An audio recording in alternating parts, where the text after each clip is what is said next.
এক লোক দোকানে গিয়ে বলল, এই খোকা, এক জোড়া স্যান্ডেল দেখাও তো।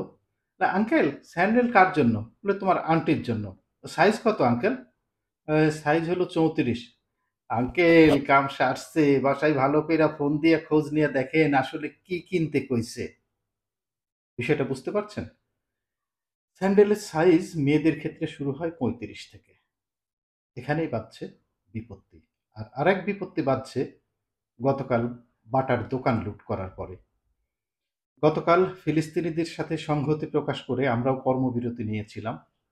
তো কর্মবিরতির মাঝখানে মনে হলো যে সারাদিন বসেই আছি, একটু সাইকেল চালাই, এক্সারসাইজ হবে। তো মোটামুটিভাবে 20-25 কিলো সাইকেল চালালাম আমি।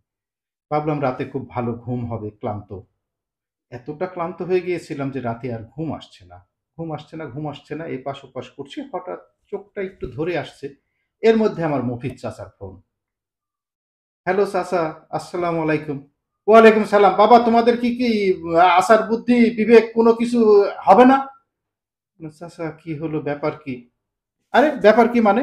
তোমরা একটা কর্মসূচি দেবা, দিন তারিখ ঠিকভাবে হিসাব করে দিবা না? চাচা, মানে ঠিক বুঝলাম না।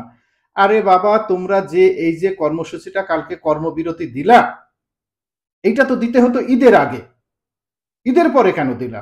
চাচা, ঈদের আগে পরে এর মধ্যে সমস্যা কি? আরে সমস্যা নাই। আরে বাটার লোকজন তো ঈদের আগে যত জুতা স্যান্ডেল ছিল সব বিক্রি করে ফেলাইছে। ঈদের পরে কি আর অতগুলো জিনিস আছে?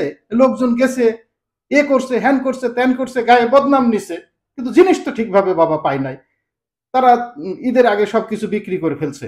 শোনো, এরপরে যখন কোনো কর্মসূচি দিবা, এভাবে দিন তারিখ, তিথি নক্ষত্র এগুলো গুইনা দিবা, মানুষ যেন এরকম ভাবে মানে নিরাশ না হয়।